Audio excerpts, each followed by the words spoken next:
Hello.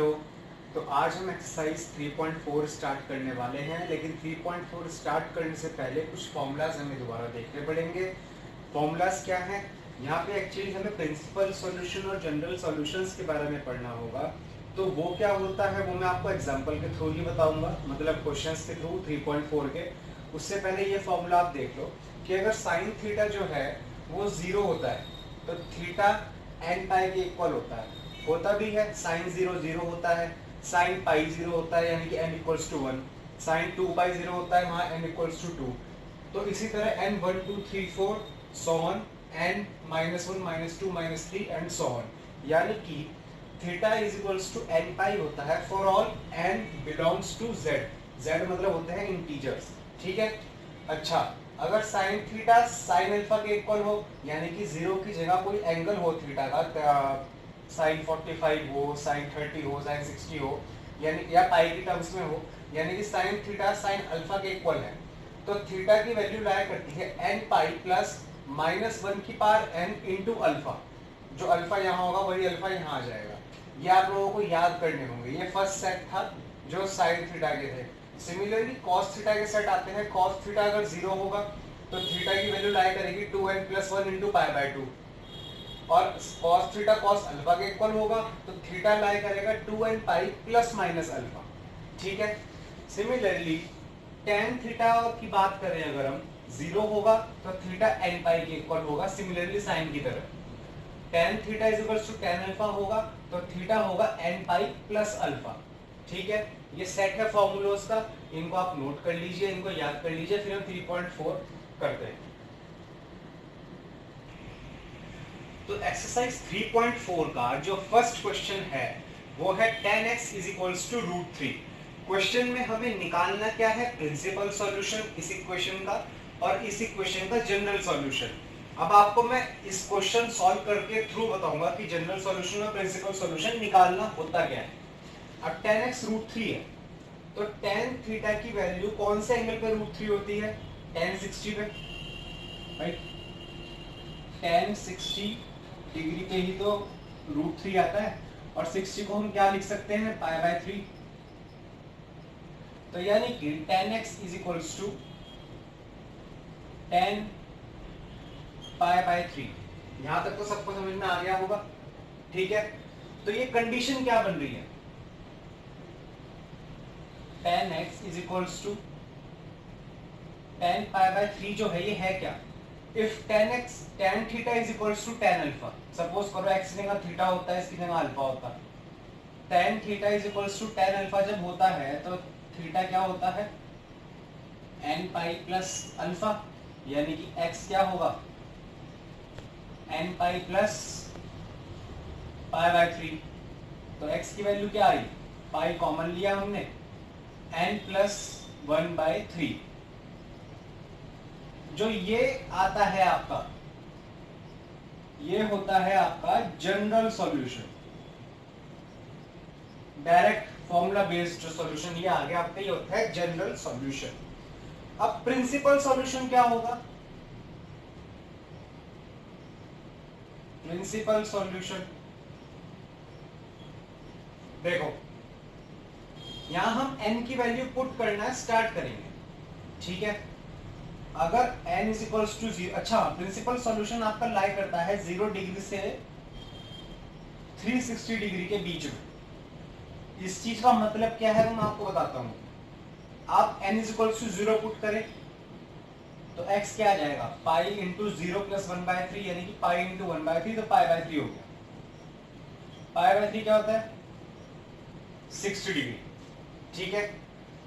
0 से 360 के बीच में लाई करता है बिल्कुल। n is equals to 2, x is equals to pi, sorry 1 रख रहे हैं पहले, 1 प्लस 1 बाय 3, तो 4 बाय 3, 4 पाई बाय 3 हुआ। तो ये क्या हुआ? 240 डिग्री। ये भी इस रेंज में लाई करता है तो ये भी प्रिंसिपल सॉल्यूशन में आएगा।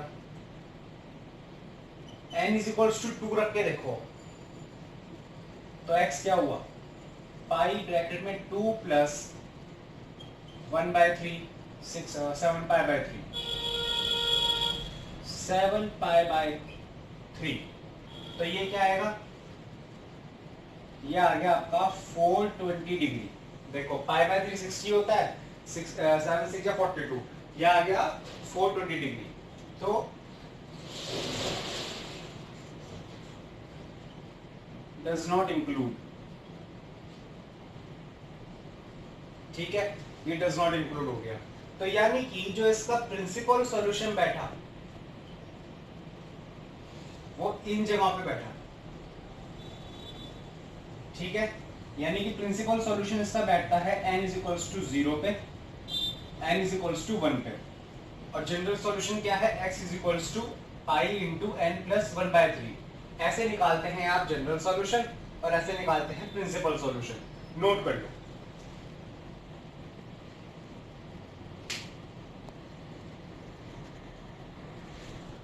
अब सेकंड क्वेश्चन जो आपको गिवन है वो है sec x is equals to 2।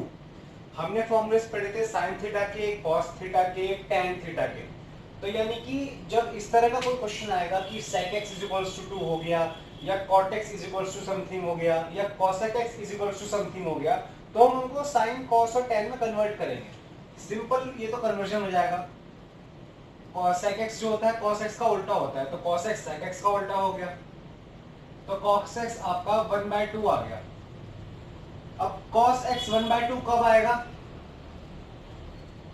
जब cos x cos pi by 3 के इक्वल हो, ठीक है। तो जनरल सॉल्यूशन, प्रिंसिपल सॉल्यूशन वो होता है कि 1/2 वैल्यू cos की अप टू 360 डिग्री की रेंज में किन किन वैल्यूज पे आती है। जैसे पिछले क्वेश्चन में हमने tan पाई बाय 3 पे हमें पता था कि √3 होता है, हमने पाई बाय 3 रखा, उसके बाद हमने उसके जनरल सॉल्यूशन में n की वैल्यूज रखी, तो आंसर आने शुरू हो गए कि भाई इतने पाई, ऐसा उस पे 5 पाई बाय 3 पे आती है, इस पे 7 पाई बाय 3 पे आती है, लेकिन 5 पाई बाय 3 तक ही हमने उसको लिया क्योंकि 360 डिग्री के अंदर अंदर हमें उसको लेना था। सिमिलरली हम यहाँ करेंगे। अब cos theta is equals to cos alpha होता है, तो थीटा होता है 2n pi plus minus alpha, ठीक है, 2n pi plus minus alpha. x क्या होगा, 2n pi plus minus pi by 3 हो गया जनरल सॉल्यूशन। तो अब बात आती है प्रिंसिपल सॉल्यूशन की, तो n इज इक्वल्स टू 0 रखें तो x आएगा प्लस माइनस पाई बाय 3। अब यहाँ सोचने वाली बात यह है कि हमें चाहिए 0 से 360 डिग्री की रेंज, यानी कि सिर्फ पॉजिटिव एंगल्स चाहिए, तो नेगेटिव को तो एलिमिनेट कर दो आप, यानी कि एक तो n इज इक्वल्स टू 0 इसका प्रिंसिपल सॉल्यूशन हो गया। अब रखते हैं n is equals to 1। n is equals to 1 रखने पे दो सॉल्यूशन आएंगे, एक आएगा 2n पाई 2 इंटू 1 पाई, तो 2 पाई हो गया वो, तो प्लस पाई बाय 3, एक आएगा 2 पाई माइनस पाई बाय 3, ये आ रहा है आपका 7 पाई बाय 3, और ये आ रहा है आपका 5 पाई बाय 3। इसको सॉल्व करो अगर, ये 420 डिग्री हो गया, इसको सॉल्व करो अगर तो ये हो रहा है आपका 300 डिग्री। तो ये तो इंक्लूड नहीं होगा, ये इंक्लूड होगा, यानी कि n इज इक्वल्स टू 1 पे भी इसका जनरल सॉल्यूशन आ रहा है 300 डिग्री, या फिर 5 पाई बाय 3, ठीक है। Similarly n is equals to 2 रख के देखोगे, अब मैं आपको बता दूं n इज इक्वल्स टू 2 रखोगे तो बहुत ये 360 डिग्री के बाहर चले जाएगा, ऐसे रखने की जरूरत नहीं है। तो यानी कि इसकी प्रिंसिपल सॉल्यूशन किस किस पे हो गए, n इज इक्वल्स टू 0 पे हुआ और n इज इक्वल्स टू 1 पे हुआ। 0 पे इसका सॉल्यूशन था पाई बाय 3 और 1 पे सॉल्यूशन था 5 पाई बाय 3, यानी कि 60 डिग्री और 300 डिग्री। ये हो गए प्रिंसिपल सॉल्यूशन, ये हो गए जनरल सॉल्यूशन, नोट कर लो। अच्छा, थर्ड क्वेश्चन है आपका cot x is equals to -√3 cosec x is equals to -√2। ये फोर्थ क्वेश्चन है, आप लोग खुद कर लेना। मैं थोड़ा सा हिंट देता हूँ इस क्वेश्चन में, क्योंकि ये माइनस साइन वाला आ गया, ये हिंट दे देता हूँ, ये तो आप खुद कर लोगे। अब ये जाहिर सी बात है, इसको हम 10 में कन्वर्ट करेंगे, यानी कि 1/√3, यानी कि आपका 10x कुछ ऐसा बनेगा, 10 माइनस π/3 माइनस। अब माइनस का एलिमिनेट करने के लिए हम यहाँ क्या करेंगे, 10 पाई माइनस π/3। अब बच्चे सोचेंगे कि यार हमने यहाँ पाई माइनस क्यों करा, क्योंकि 10 तो एक तो यहाँ नेगेटिव होता है, एक यहाँ नेगेटिव होता है। तो एक जुगाड़ है, इसको सीख लो। हम यहाँ से शुरू करते हैं और एंटी क्लॉकवाइज चलते हैं, ठीक है। जब हम एंटी क्लॉकवाइज चलते हैं तो जो पहला क्वाड्रेंट आता है जहाँ पे हमें गिवन टर्म नेगेटिव होती है, सपोज यहाँ पे हमें 10x गिवन था, 10 माइनस π/3 गिवन था, तो 10 नेगेटिव किस किस में होता है, सेकंड में और फोर्थ में। तो जब हम एंटी क्लॉकवाइज चलेंगे तो सेकंड क्वाड्रेंट पहले आएगा हमारा, तो हम ये वाला क्वाड्रेंट चूज करेंगे। तो यहाँ पे माइनस π/3 को हम क्या लिख सकते हैं, पाई माइनस π/3, इसलिए मैंने पाई माइनस π/3 लिखा, 2 पाई माइनस π/3 नहीं लिखा, क्योंकि पहले नंबर ये आया, फर्स्ट ये आया, ठीक है। ये जुगाड़ जो है हर क्वेश्चन में वैलिड है, जनरल और प्रिंसिपल सॉल्यूशन वाले, ठीक है। तो आप इसको 10 पाई माइनस π/3 लिख दोगे, तो 10 ये आ जाएगा आपका 3 पाई माइनस पाई 2 पाई/3, ठीक है, ये आ जाएगा। चलो हो गया, एक सेकंड, ये π/6 होता है, हाँ बाकी सब कुछ सेम रहेगा, बाकी सब सेम रहेगा। मैंने गलती से π/3 लिख दिया, √3 समझ के, 5 π/6। भाई माइनस π/6 है तो नेगेटिव यहाँ होता है, तो पाई माइनस π/6 लिख दोगे तो 5 π/6 आ जाएगा। अब आप इसको सिंपली ऐसे सॉल्व कर देंगे, tan theta is equals to tan alpha, यहाँ पे अल्फा की वैल्यू आपकी 5 π/6 आ जाएगी, उसके कॉरेस्पॉन्डिंगली आप इसको सॉल्व कर देंगे, आपका आंसर आ जाएगा, ठीक है। Similarly cosec x is equals to -2 है, तो sin x is equals to -1/2 हो जाएगा, यानी कि sin x is equals to sin minus π/6 हो जाएगा। sin नेगेटिव होता है थर्ड क्वाड्रेंट में, तो थर्ड क्वाड्रेंट में sin पाई प्लस π/6 लिख देंगे उसको आप, तो sin 7 π/6 हो जाएगा। तो आपका अल्फा की वैल्यू 7 π/6 हो जाएगी, उसको आप अल्फा की वैल्यू को प्रिंसिपल सॉल्यूशन और जनरल सॉल्यूशन निकालने में इंक्लूड कर लेंगे। तो ये दोनों क्वेश्चन आप खुद कर लीजिएगा, ठीक है। बढ़ते हैं नेक्स्ट क्वेश्चन की तरफ। तो जो क्वेश्चन 5 से लेके क्वेश्चन 9 तक है, उसमें आपको सिर्फ और सिर्फ जनरल सॉल्यूशन निकालने के लिए बोला गया है, जो कि बहुत आसान है। x is equals to n pi की टर्म्स में लिख देता है ना, जो वो जनरल सॉल्यूशन होता है, यानी कि सिर्फ वहीं तक निकालना है और थोड़ा सॉल्व करना है। तो जो फिफ्थ क्वेश्चन है वो है आपका cos 4x is equals to cos 2x। अच्छा, cos theta is equals to cos alpha है, ठीक है, तो यानी कि theta is equals to 2n pi plus minus alpha होगा, तो यानी कि 4x is equals to 2n pi plus minus 2x होगा।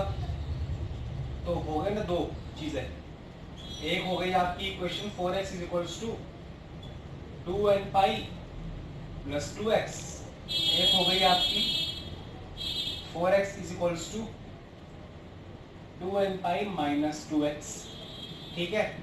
इधर से आपका जाएगा 2x is equals to 2n पाई, 2 से 2 मर गया तो x is equals to n pi. इधर क्या आएगा आपका 6x is equals to 2n पाई, तो ये 3 जा कट जाएगा, तो x आ जाएगा आपका n पाई बाई 3। बस सिर्फ और सिर्फ इतना निकालना है इन क्वेश्चन से। ये हो गया जनरल सॉल्यूशन, नोट कर लो।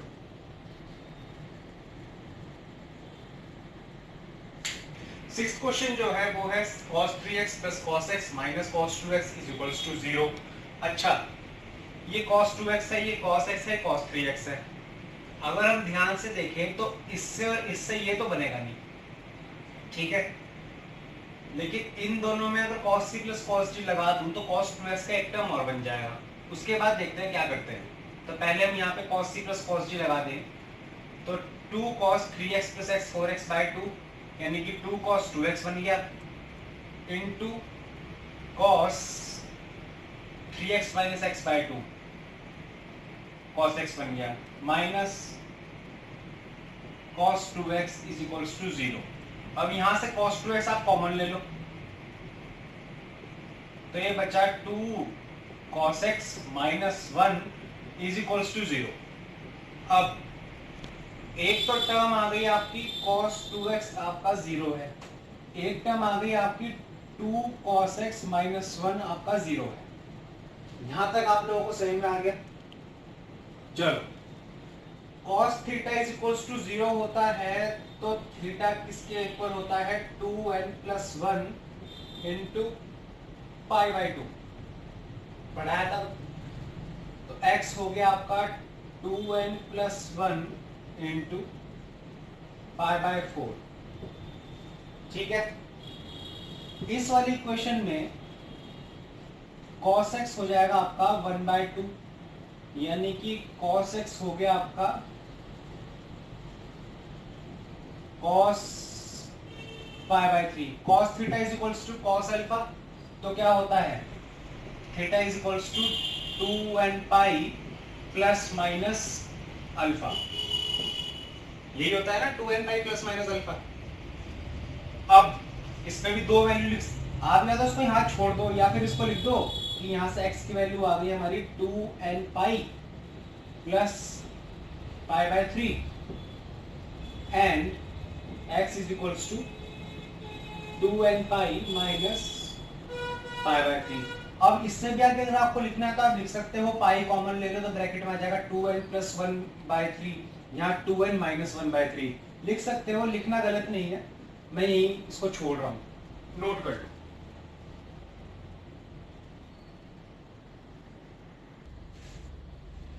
क्वेश्चन नंबर 7, 8, 9 एक जैसे हैं जो मैंने 5 और 6 कराया था, आप खुद कर लेना। करने कैसे मैं एक बार आइडिया दे दूं आपको। यहाँ sin 2x plus cos x equals to 0 है। sin 2x का फॉर्मूला क्या लगाओगे आप? 2 sin x into cos x plus cos x is equals to 0। तो cos x आपने कॉमन लिया तो 2 sin x plus 1 is equals to 0 एक इक्वेशन बन जाएगी, और cos x is equals to 0 दूसरी इक्वेशन बन जाएगी। दोनों को आप सॉल्व कर सकते हैं इजीली। इस वाले में है sec square 2x is equals to 1 minus tan square 2x। एक फॉर्मूला पढ़ा था हमने sec square theta minus tan square theta is equals to 1। तो यहां से sec स्क्वायर थीटा क्या हुआ? 1 प्लस tan स्क्वायर थीटा। तो sec स्क्वायर 2x क्या होगा? 1 plus tan square 2x is equals to 1 minus tan square 2x। 1 से 1 मर जाएगा, तो tan square 2x plus tan square 2x is equals to 0 put हो जाएगा यहाँ पे। ठीक है, उससे आप सॉल्व कर सकते हो इजीली। अच्छा, 9th question, sin x plus sin 3x plus sin 5x is equals to 0। यहाँ पे sin c plus sin d लगाना पड़ेगा, थोड़ा लॉजिक है। क्या है? sin x बना सकते हो इन दोनों से, अगर sin c plus sin d करें तो एक टर्म बनेगी 5 प्लस 3 8 बाई 2 4, नहीं 5 माइनस 3 यहाँ बन सकती है, लेकिन sin 3x तो या तो आप इसमें लगा सकते हो या फिर इन दोनों में लगा के sin 3x की टर्म बना लो। 5 प्लस 1 6 बाई 2 3x किसी में भी लगा लो। उसके बाद बाकी दूसरी टर्म जो है वो कॉमन आ जाएगी आपकी। सिंपल है, sin c plus sin d लगाओगे, इसमें sin 3x का एक टर्म आ जाएगा, एक sin 3x आपका यहाँ पर है वो कॉमन ले लेना, तो आपकी अगेन दो इक्वेशन बन जाएगी। एक sin 3x इक्वल्स टू 0, दूसरी जो ब्रैकेट के अंदर बचेगा वो इज इक्वल्स टू 0। अगेन आप उसको आराम से सॉल्व कर सकते हैं। ठीक है, तो ये डू सेल्फ कर लेना। तो हम मिसलेनियस एक्सरसाइज शुरू कर रहे हैं। अब हमारी 3.4 खत्म हो गई है। मिसलेनियस में पहले 3 क्वेश्चन में से काफी क्वेश्चन प्रूफ वाले हैं, तो पहले 3 हम ले रहे हैं, इनमें प्रूव करना है LHS इक्वल्स टू RHS। तो पहला क्वेश्चन आपका है 2 cos pi by 3 into cos 9 pi by 3 sorry 13 plus cos 3 pi by 13 plus cos 5 pi by 13 is equals to 0। ये तो आप मत छेड़ो, समझ में नहीं आ रहा। 2 cos theta into cos 9 pi by, इसका क्या फॉर्मूला लगाए कुछ समझ में नहीं आ रहा। यहाँ cos c plus cos d लगाओगे जब आप cos c plus cos d लगाओगे तो आपको एक टर्म कॉमन मिल जाएगी और एक टर्म आपकी पाई बाय 2 वाले उसमें आ जाएगी टर्म में, तो वो 0 हो जाएगा। तो RHS के इक्वल आपका 0 आ जाएगा। लगा के देखना, इसमें cos c plus cos d easily solve हो जाएगा। सिमिलरली इस वाले क्वेश्चन में यहाँ sin c plus sin d लगा देना, यहाँ cos c minus cos d लगा देना। अल्टीमेटली आपके पास इक्वेशन ऐसी बन जाएगी कि आपका 0 इज इक्वल्स टू RHS आ जाएगा। तीसरा क्वेश्चन में 0 नहीं करना, इसलिए मैं आपको एक बार ये क्वेश्चन करके दिखा रहा हूँ। इसके बाद जो इस तरह ये क्वेश्चन होंगे प्रूफ वाला, वो आप खुद कर लेना। यहाँ पे हम cos c plus cos d लगा रहे हैं इधर, तो 2 cos c plus d by 2 into cos c minus d by 2 square, इसकी जगह मैंने ये कर दिया। sin c minus sin d 2 cos c plus d by 2 into sin c minus d by 2,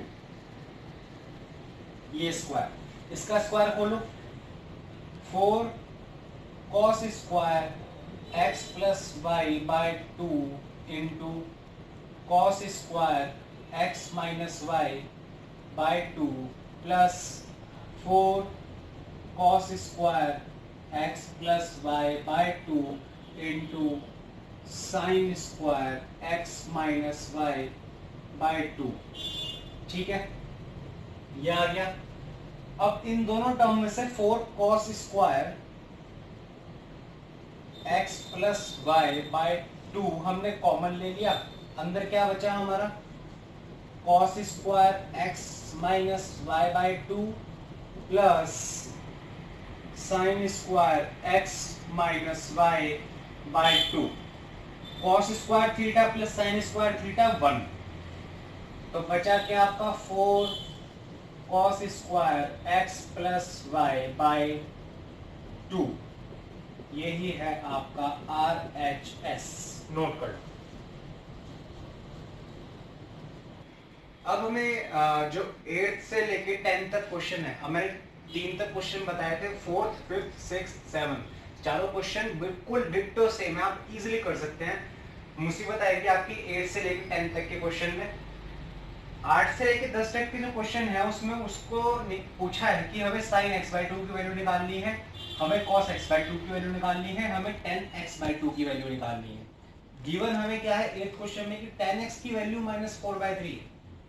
ठीक है, अब हमने पढ़ा था 1 plus cos 2x is equals to 2 cos square x। भाई जिन बच्चों को ये याद नहीं है मैं बता दूं, cos 2x फॉर्मूला होता है 2 cos स्क्वायर x माइनस 1, एक फॉर्मूला इसका ये होता है, ये तो पता होगा cos 2x का फॉर्मूला होता है। अगर मैं 1 को इधर ले जाऊं तो 1 plus cos 2x is equals to 2 cos square x बनेगा। अगर x हाफ होता तो ये फॉर्मूला कुछ ऐसे होता, is equals to 2 cos square x by 2। यानी कि अगर मैं cos x निकाल लूं तो मैं cos स्क्वायर x बाई 2 आराम से निकाल सकता हूं। सिमिलरली एक फॉर्मूला हमने cos 2x को पढ़ा था, 1 माइनस 2 साइन स्क्वायर x, तो 2 साइन स्क्वायर x हमारा क्या बन जाएगा 1 माइनस cos 2x। सिमिलरली अगर ये x बाई 2 हो जाए तो ये सिर्फ और सिर्फ x हो जाएगा। यानी कि अगर मैं cos x की वैल्यू निकाल लूं, tan x हमें गिवन है, तो मैं cos स्क्वायर x बाई 2 भी निकाल दूंगा, तो उससे मैं cos x बाई 2 निकाल सकता हूँ। सिमिलरली मैं sin x बाई 2 निकाल सकता हूँ। tan x बाई 2 के लिए मैं क्या करूंगा, मैं sin x by 2 upon tan x by 2 कर दूंगा, खत्म बात। ठीक है, चलो खैर करते हैं स्टार्ट। अब करें कैसे, हमें तो tan x गिवन है, तो यहाँ करा कैसे जाए। एक फॉर्मूला पढ़ा था हमने, अब फॉर्मूले का इंपॉर्टेंस बहुत ज्यादा है पूरी ट्रिग्नोमेट्री में। क्यों, क्योंकि कहीं से भी कोई भी फॉर्मूला उठा के हम किसी भी क्वेश्चन में लगा देते हैं। अब इन वाले फॉर्मूले पे बेस्ड हमने 3.2 करी थी, 3.2 खत्म हो गई, 3.3 खत्म हो गई, 3.4 खत्म हो गई, मिसलेनियस शुरू हुई। मिसलेनियस अभी 8वां क्वेश्चन चल रहा है, ये फॉर्मूला फिर से आ गया। तो फॉर्मूले आपको टिक्स पे याद होने चाहिए, जैसे कि ये वाला formula sec square x minus tan square x is equals to 1। तो sec स्क्वायर x हो गया आपका 1 plus tan square x, sec square theta minus tan square theta is equals to 1 formula पढ़ाया था, थीटा की जगह हमने x रख दिया। तो sec स्क्वायर x आपका हो गया 1 प्लस tan स्क्वायर x, तो 1 प्लस वैल्यू रख दो माइनस 4/3 का होल स्क्वायर, तो 1 प्लस 16/9। तो जो आपका sec स्क्वायर x आया वो आया 25/9। तो जो आपका sec x आएगा वो क्या आएगा 5/4, ठीक है, प्लस माइनस। तो cos x आएगा आपका प्लस माइनस 4/5, उल्टा होता है। क्वेश्चन में गिवन है x lies in second quadrant, यहाँ cos नेगेटिव होता है, तो हम cos की वैल्यू लेंगे यहाँ पर -4/5। तो cos की वैल्यू तो आ गई, ठीक है, यहां रख दो। अगर -4/5 हम यहां रखेंगे तो उससे cos square 2 cos square x/2 बन जाएगा। सिमिलरली यहां रखेंगे तो 2 sin स्क्वायर x/2 बन जाएगा। अंडर रूट में चले जाना। तो अंडर रूट के बाद आपकी, अब मैं पूरा सॉल्व करके नहीं दिखा रहा आपको, ये चलो कर देता हूँ, ये वाला क्वेश्चन कर देता हूँ। 9 और 10 बिल्कुल सॉल्व नहीं करूंगा, आप पहले इसको यहां तक नोट कर लो, फिर मैं करूंगा आगे। अच्छा, एक हमारी वैल्यू आई थी sec square x equals to 25/9, तो ये 5/3 होगा, 9 का रूट ये होता है ना, तो cos x हो जाएगा आपका -3/5। चलो अब यहाँ आते हैं, यहाँ वैल्यू रखो 1 माइनस 3/5, तो ये बन गया 5 - 3 2/5, ठीक है। तो cos स्क्वायर x/2 क्या हुआ आपका 2/5 × 2, तो ये 1/5 बन गया। तो cos x/2 क्या बना आपका प्लस माइनस रूट 1/5, ठीक है। अब x सेकंड क्वाड्रेंट में लाई कर रहा है, ठीक है। सेकंड क्वाड्रेंट का मतलब होगा कि x जो है वो π/2 से तो बड़ा होगा और पाई से छोटा होगा। भाई ये देखो ना, यहाँ लाई कर रहा है तो π/2 से तो छोटा होगा, यहाँ पाई होता है, लेकिन π/2 से बड़ा होगा। तो x/2 का क्या होगा, दोनों तरफ डिवाइड कर दो, 4 और 2, ठीक है। तो π/4 और π/2 यहाँ आ गया, π/4 तो फर्स्ट क्वाड्रेंट में कहीं लाई कर रहा होगा, π/2 ये हो गया।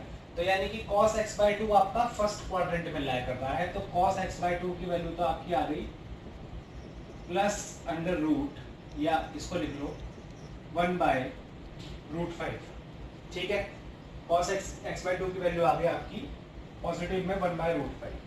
अच्छा, sin x/2 की वैल्यू यहां से निकलेगी, रखो यहां पे वैल्यू, तो 2 sin स्क्वायर x/2 क्या हो जाएगा 1 माइनस cos x की वैल्यू -3/5, तो माइनस माइनस प्लस हो गया, तो 1 प्लस 3/5, 5 और 3 8/5, तो 2 sin स्क्वायर x/2 हो गया आपका 8/5, तो sin स्क्वायर x/2 आपका हो गया 4/5, तो sin x/2 आपका हो गया प्लस माइनस 2/√5। अगेन x/2 तो π/4 से π/2 के बीच में लाई कर रहा है, यानी कि फर्स्ट क्वाड्रेंट में, तो sin x/2 भी पॉजिटिव होगा।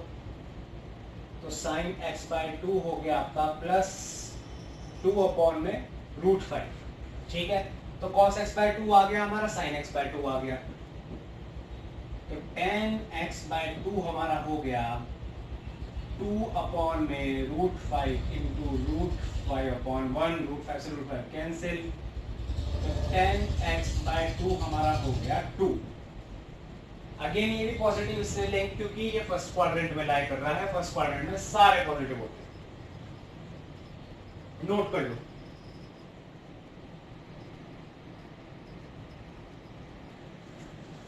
तो 9th और 10th क्वेश्चन जो है वो एग्जैक्टली 8th क्वेश्चन के सिमिलर है। मैं क्वेश्चन स्किप इसलिए कर रहा हूँ, मैं ज्यादा सारे क्वेश्चन करा देता, लेकिन आप विजुअली वर्चुअली पढ़ाने में और इन प्रैक्टिकल पढ़ाने में बहुत डिफरेंस होता है। हमें यूट्यूब पे वीडियोस कुछ हद तक अपलोड करना चाहता हूँ मैं, ज़्यादा लंबी वीडियोस डालूंगा और फिर बात वही है कि सारे क्वेश्चन सेम है, आप खुद सॉल्व करोगे, इस बहाने आपकी प्रैक्टिस भी हो जाएगी।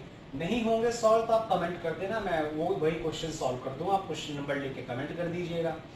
यहाँ पे हमारी ट्रिग्नोमेट्री खत्म होती है। अब हमारा फिजिक्स का एक चैप्टर खत्म हो गया, काइनेमेटिक्स और मैथमेटिक्स का ट्रिग्नोमेट्री खत्म हो गया। अब हम फिजिक्स का एक और चैप्टर खत्म करेंगे, laws of motion. Laws of motion बहुत अमेजिंग टॉपिक है, काइनेमेटिक्स का अगला पार्ट है, बहुत मजा आएगा। तो नेक्स्ट क्लास में हम फिजिक्स क्लास शुरू करेंगे लॉज ऑफ मोशन की। तब तक के लिए अपना ध्यान रखिए, थैंक यू।